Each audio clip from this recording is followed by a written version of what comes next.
Hola a todos, bienvenidos a otra emisión de Masters Yucatán. Hoy nos encontramos en el Consulado General de los Estados Unidos en Mérida, con nuestro invitado especial David Micó y pues la compañía esencial de la maestra Rosario Sierra, el maestro Jordi Abraham y el licenciado Fournier. Le pediremos ahorita a la maestra Rosario que lea una breve reseña del currículum del invitado. Muchas gracias, muy agradecidos de verdad nuevamente. Cónsul, es un placer, es un privilegio. Uno de los países más importantes para México son las relaciones con los Estados Unidos y de verdad, no solamente en equipo, sino en lo personal, le agradecemos muchísimo que nos atienda. Su trayectoria es maravillosa. Voy a empezar por la parte académica, porque siempre la maestría y la licenciatura en Relaciones Internacionales pues fue de donde nació su perfil de internacionalista, y desde ahí viene una raíz de la Universidad de Washington, y también tiene estudios superiores en la Defensa Nacional, que seguramente nos comentaban por aquí que es hace poco, es reciente su preparación. Pero yo quiero imaginar, yo como maestra, debe ser importantísima esa construcción de la defensa nacional. También en su currículum, bueno, ha estado en unos brincos sensacionales de Asia Central, ¿no? En Uzbekistán, estuvo en Kiev, estuvo en Ucrania, pero aún esa parte de Centroamérica tan compleja y tan diferente a Asia Central, bueno, empezó en El Salvador y aquí lo tenemos en México muy favorablemente, un currículum, bueno, impresionante, y le agradezco de verdad nuevamente. No acabaríamos con sus reseñas, sus intervenciones en el gobierno norteamericano, pero seguramente muy de una gran confianza de ese gobierno para tenerlo en un país. Y más adelante luego nos platica dónde se va, pero muchísimas gracias. Iniciamos con las preguntas. Una carrera basa en verdad. Muchas gracias, maestra.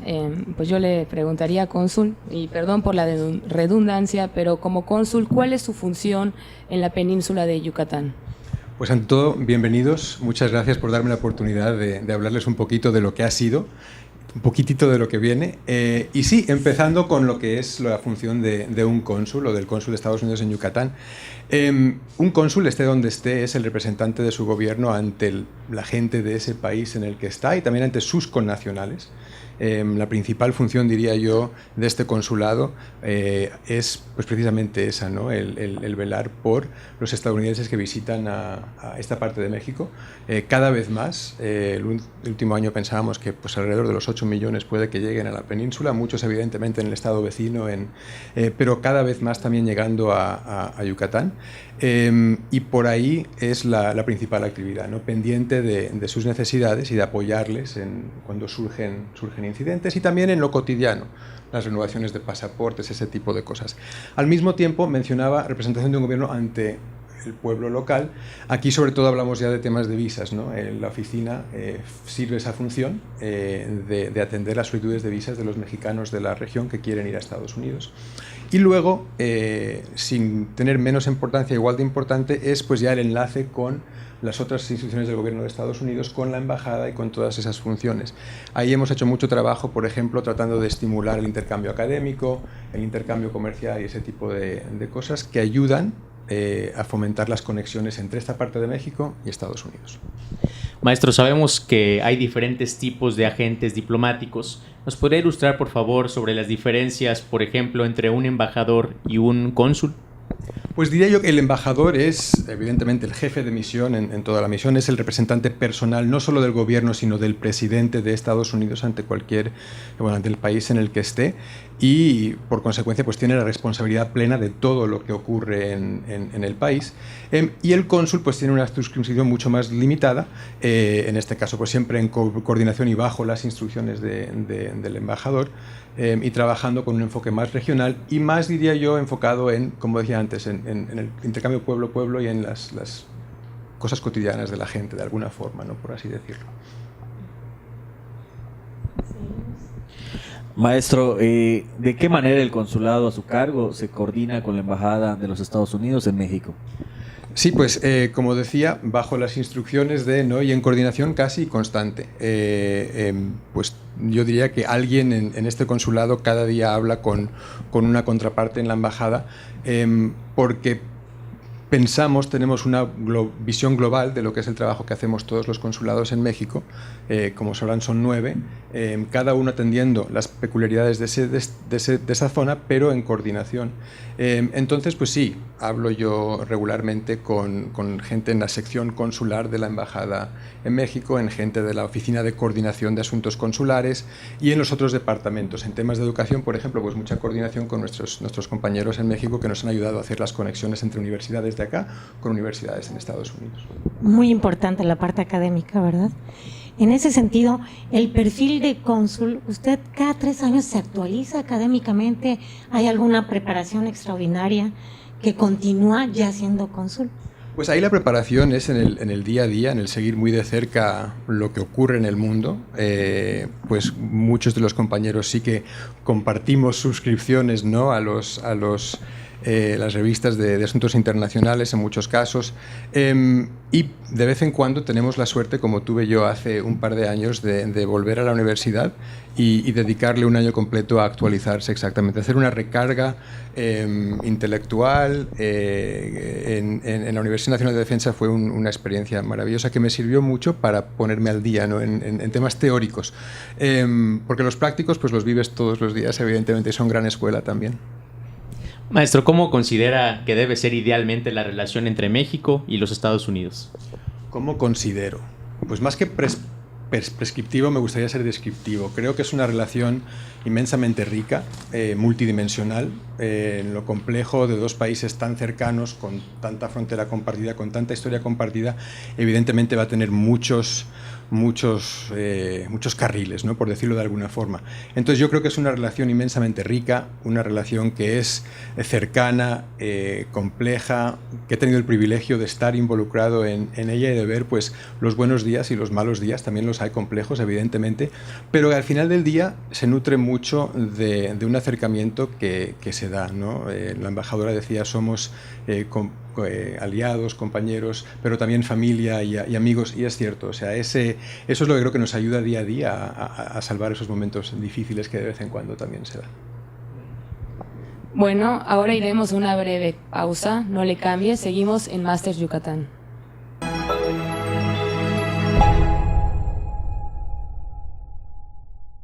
Contar con información sobre métodos de anticoncepción y educación sobre sexualidad previene embarazos en las niñas y las adolescentes. La prevención del embarazo es un derecho sexual y reproductivo. Pongámoslo en práctica. Es tu cuerpo, tú decides. Por una vida libre de violencias para las mujeres y las niñas. Gobierno del Estado, comprometidos con tu bienestar. El mundo cambia a cada instante. Y cada instante es noticia. Hoy no solo es importante estar informado, hay que estar bien informado. En un mundo vertiginoso es importante tomar buenas decisiones. ¿Y tú, ya tomaste la tuya? Comunica e Informa empieza un nuevo ciclo. Nosotros ya estamos listos. Nos vemos por Comunique Channel.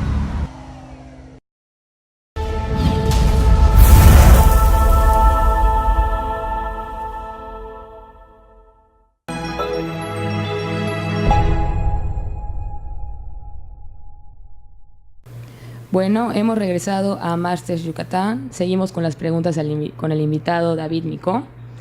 Y bueno, cónsul, me gustaría saber cómo se da esta coordinación y comunicación entre las autoridades mexicanas y el consulado.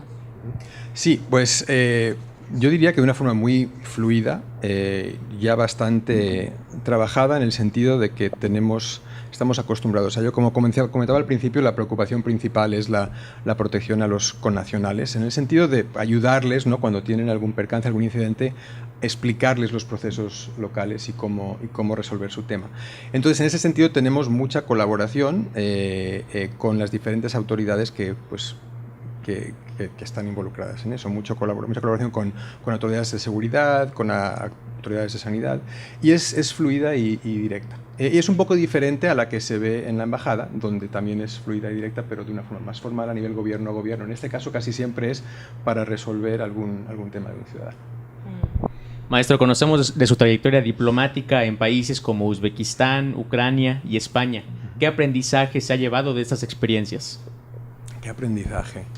Pues que el mundo es muy grande y que cada lugar es un micromundo en sí. Y pese a lo diferente de cada lugar, y no se puede negar, ¿no?, que existen diferencias culturales que imponen y que una vez uno aprende a apreciarlas te permiten hacer tu trabajo plenamente bien. También que hay mucho, una cosa esencial entre humanos que nos une mucho, ¿no? Ese llegar a un Uzbekistán que al principio nos parecía tan distinto, por la herencia soviética, por la herencia musulmana, por esa historia con el imperio de Genghis Khan y los mongoles, las ligas con Turquía, pero luego en el día a día del trato con el uzbeco, pues es muy parecido al día a día, las inquietudes cotidianas de cada quien son así. Lo que te das cuenta es que aprendes mucho de ti mismo en cada uno de estos destinos, ¿no? Le comentaba a alguien hace un tiempo que cada experiencia es como estar en el circo, en esa casa de los espejos curiosos, y que cada cultura con la que interactúas te da un reflejo diferente de quién tú mismo eres. Sí. Entonces es un poco, cada lugar encuentras la esencia que todos compartimos, encuentras lo fascinante de lo diferente que son todas las culturas y lo enriquecedor que es ese compartir, y luego te encuentras a ti mismo en un entorno diferente y cómo reaccionas de forma diferente. Súper estimulante, la verdad es que es muy, sí. Y hablando de ese cliché y esa experiencia, su acento muy español, me encantaría que nos comentara ese origen, esa hermandad que tiene con México, porque una de las preguntas era si se ha adaptado a la cultura mexicana, pero ahora yo no sabía, pero que conozco sus raíces españolas, más feliz me siento de estar cerca. ¿Nos puede platicar cómo adaptó esa cultura a andar por Europa y aterrizar aquí en Mérida? Sí, no, aterrizar en Mérida, la verdad es que creo que lo dije cuando llegué, que era un sueño, y la verdad es que todo lo que yo esperaba se ha hecho realidad y más. Pues el acento delata ese origen español no tan lejano. Mi padre es español, yo nací en España, ahí viví los primeros años de mi vida, mi madre estadounidense, por eso el país que represento y esa conexión. Pero venir a México, de donde es mi esposa, entonces por ahí más todavía, me siento conectado con la cultura mexicana, y también me siento conectada con la cultura yucateca dentro de lo macro de la cultura mexicana. He tenido la fortuna de llegar a pasar comidas de fin de semana con familias grandes y que me recordaban mucho a mi propia familia en España, entonces me sentía pues literalmente como en casa. Igual esa proximidad con los amigos y las amistades que tanto facilita las cosas a veces y tanto las complica de vez en cuando, pero ha sido fabuloso, y creo que ha sido el destino, y me han gustado todos mucho, pero donde desde un principio me sentía como que aquí conecto y puedo hacer más cosas, porque muy importante para cualquier cónsul es conocer de dónde viene y también cuanto antes conocer a dónde llega, para poder servir de puente de una forma muy constructiva. Y aquí pues creo que he tenido esa posibilidad gracias a que la gente también me ha recibido muy bien, ¿no? Entonces por ambas partes muy bien. Maestro Micó, en este andaje de donde ha visitado diversos países, donde ha realizado pues como funciones diplomáticas, ¿alguno que le traiga algún recuerdo, alguna anécdota que le haya marcado en algún país o en algún periodo en específico, que nos pueda compartir? Algo que no se le olvida nunca y siempre lo comenta de todo este andaje que ha realizado. Pues no lo sé, pero ahora lo primero que me ha venido a la mente, comentaba yo de lo exótico de Uzbekistán cuando llegamos. Recuerdo llegar a nuestra casa vacía, como siempre estás cuando llegas. Esa necesidad de hoy estaría bien un refresquito, tengo que ir a la tienda, no sé dónde está la tienda más cercana. Resulta que estaba a una cuadra, pero ya era de noche. Dices, bueno, pues aquí estamos y hace falta, así que vamos a darle el caminito. Ese paseo por ese caminito oscuro, que un poco era metafórico de a dónde he llegado, y luego llegar a una tienda sencillita, un mini súper de la esquina, como se encuentran aquí también, y pues entras, los productos son desconocidos, pero del otro lado del mostrador, inmediatamente la bienvenida y la cara muy amable, con la mano en el corazón del tendero uzbeco, con una salam aleikum muy que tranquilizó mucho, porque era esa conexión automática del, ok, este señor está aquí para, pues tiene refrescos y evidentemente está abierto a este intercambio. Es un detalle que luego en el transcurso de mis 3 años en Uzbekistán vería yo repetido, esa recepción positiva al que viene de fuera, porque es parte de su cultura de la ruta de la seda y de recibir al que viene de fuera, y también una reverencia por lo sencillo de la vida, ¿no? Me acuerdo que era el agua, el pan, eran cosas muy importantes para ellos, y son detallitos que se te quedan, y pues es la primera, el Assalamu alaikum de bienvenida de aquel señor es lo que se me ha quedado, como dije, voy a estar bien, es lo que recuerdo que pensé en ese momento, y todo estuvo bien. Qué maravilla. Bueno, hemos llegado a una sección que le da sabor al programa, que se llama De cara a la verdad, con Guillermo Fournier.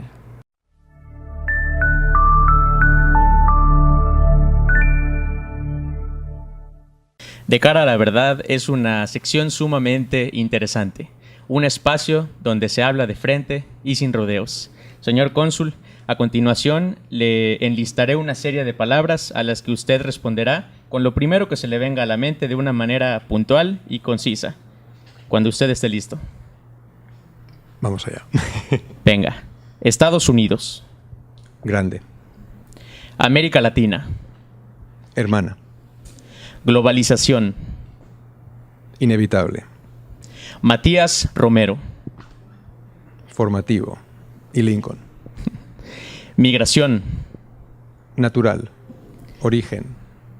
Diplomacia. Cotidiana. Política. Poco apreciada. Y al mismo tiempo sobredimensionada. Yucatán. Afortunado. TLCAN. Actualizándose. Respeto. Esencial. ONU. Promesa. Barcelona. Més que un club. Cooperación.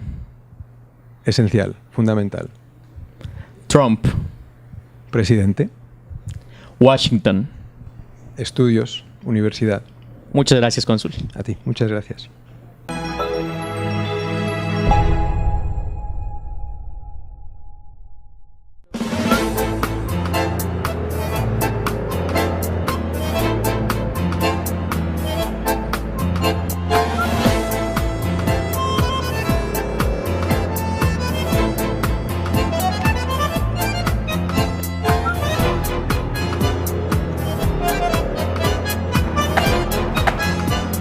Nos vemos y ahora también nos leemos.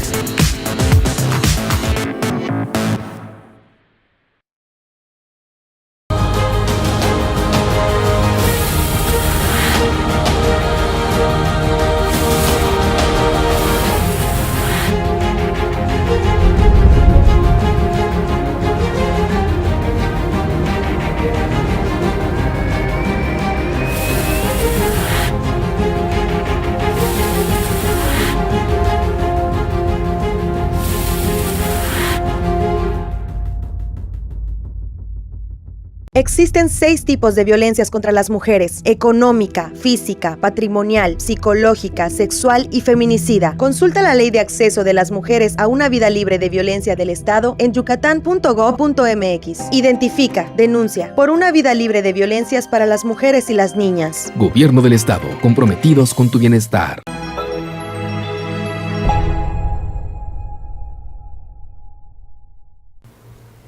Bueno, estamos de regreso en otra sección de Masters Yucatán con nuestro invitado David Micó. Cónsul, ¿por qué considera que hay cada vez mayor extranjeros en la península de Yucatán, pues, que se vienen a vivir aquí? Pues creo que, como ya dije antes, para mí fue un sueño, para muchos se están dando cuenta de las muchas bondades que hay, ¿no? Es un lugar bien conectado ya, con una cantidad de atractivos naturales, culturales, históricos excelente, y creo que la gente se va dando cuenta de eso, ¿no? Me comentan muchos de los estadounidenses afincados en Mérida, pues que oyeron de otros que te habían tenido la experiencia y que les había gustado. Y ya oigo más historias de gente que estuvo de paso en un viaje turístico por Quintana Roo y vino para acá y descubrieron algo que no se esperaban, pero que les gustó mucho. Y creo que por ahí va un poco la cosa, ¿no? Es algo que se ha descubierto y que se está abriendo. Y luego, aparte, que cuando llegan aquí la recepción que se les da ha sido muy positiva. Casi todos me comentan eso, ¿no? Que la calidez de la recepción local pues compensa el calor que sufren en los meses calurosos del año. Pero sí, aquí encuentran un poco tranquilidad y promesa, ¿no? Para muchos eso es lo que buscan, los que vienen jubilados en la ciudad, pero otros pues aventura sana, es lo que diría yo en algunos casos, ¿no? Y creo que es por eso, porque la gente que ha tenido una experiencia positiva y la ha comunicado, y eso invita a que más quieran participar de lo mismo. Maestro Micó, ¿tiene el Consulado General de Mérida relación con otros cónsules de distintos países? Sí, no, absolutamente. Y yo diría que muy sana, y para mí, yo me siento muy afortunado de tener esa relación con ellos. Desde los primeros días de mi llegada, el cuerpo consular pues, me arropó, recibió, y hay una pues, comunicación, porque al final del día, sea uno cónsul de carrera o cónsul honorario, y con todo y que hay diferencias en los particulares de las funciones, pues intereses son similares, ¿no? Las grandes líneas de la labor son parecidas, el velar por los connacionales y facilitar pues, conexiones entre el país representado y el país en el que uno está. Entonces sí, yo diría que existe un activo cuerpo consular con quien he tenido mucho el gusto de interactuar, de intercambiar opiniones. Destacaría una diferencia. Uno como cónsul de carrera pues es parte de la burocracia de su país, tiene acceso a esos recursos, a esas limitantes también, mientras que un cónsul honorario, al no ser parte de la burocracia de su país, pero al ser alguien del destino, pues tiene otros recursos y se prestan mucho a intercambio. Ellos conocen muy bien el lugar y pues a mí me hayan ayudado mucho mis compañeros del cuerpo consular a entender mejor las dinámicas del Estado y de la península, y por eso les tengo mucho aprecio. Muchas gracias. Otra vez, regresando un poquito al campo académico, muy rápidamente, ¿qué referentes diplomáticos históricos tendría usted de su país? Le pongo un ejemplo. En México tenemos a la doctrina Estrada, quienes estudiamos relaciones internacionales, Benito Juárez. ¿Usted qué referentes históricos de su país tendría para la diplomacia? Wow, esto es como volver a clase, sin pensar en... pues siempre... a ver, esto es un poco como si es como clase. No voy a hablar mucho de doctrinas, más bien me iría pues a algunos nombres propios, aunque más bien estoy pensando en Benjamin Franklin. Siempre es un referente, claro. Y aparte queridísimo en muchas partes, evidentemente, pero si pasamos de aquella diplomacia que era tan personal en su momento, en la que el diplomático era casi el único representante de su país en otro lugar, y donde esa relación personal era tan importante y lo que esa persona aportaba, luego creo que pasamos a una época.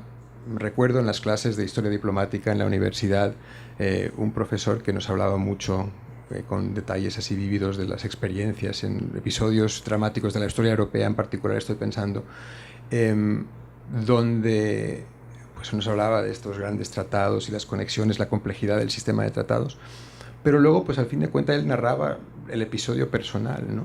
Que me vuelve a, ya aunque sea más compleja la relación, al final del día es una cosa personal, y luego eso me transporta a mi experiencia de los últimos 22 años, que es, aunque se estudia en los grandes momentos, el trabajo diplomático en realidad es un trabajo de día a día.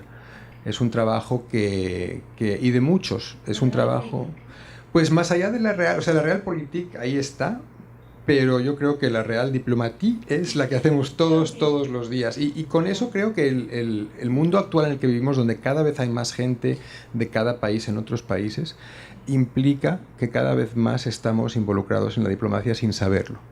O sea, el que es diplomático lo sabe y tiene esa función y capacitación y formación, pero, wow, o sea, ¿cuánto hacen por la impresión que tiene un país de otro el que viene de turista, el que viene para trabajar, el que viene para hacer un intercambio académico? Mucho, ¿no? Entonces, lo que es cotidiano para nosotros, que es labor de día a día de trabajársela. Luego también está apoyado mucho por pues no trabajo ya, pero la experiencia, ¿no?, de tantas otras personas haciendo su labor de representar a su país cuando viajan a un tercero. Cónsul, ahora que menciona el tema de los turistas, ¿qué consejo le daría a los turistas estadounidenses que vengan a visitar o bien a vivir a la península de Yucatán? Pues al que se lo esté pensando, que se decida y que aproveche. Exacto, ¿no? Que sí, que lo haga y que busquen la oportunidad de conocer más allá de lo obvio, porque hay un montón de lugares fabulosos, casi secretos, muchos lo son. Me consta que no he tenido oportunidad de conocer mucho de lo fabuloso que hay, pero que se den la oportunidad, que vengan, que conozcan primero lo monumental y evidente, y luego que a través de la gente que conozcan a la cultura local y a los secretitos que hay por ahí también.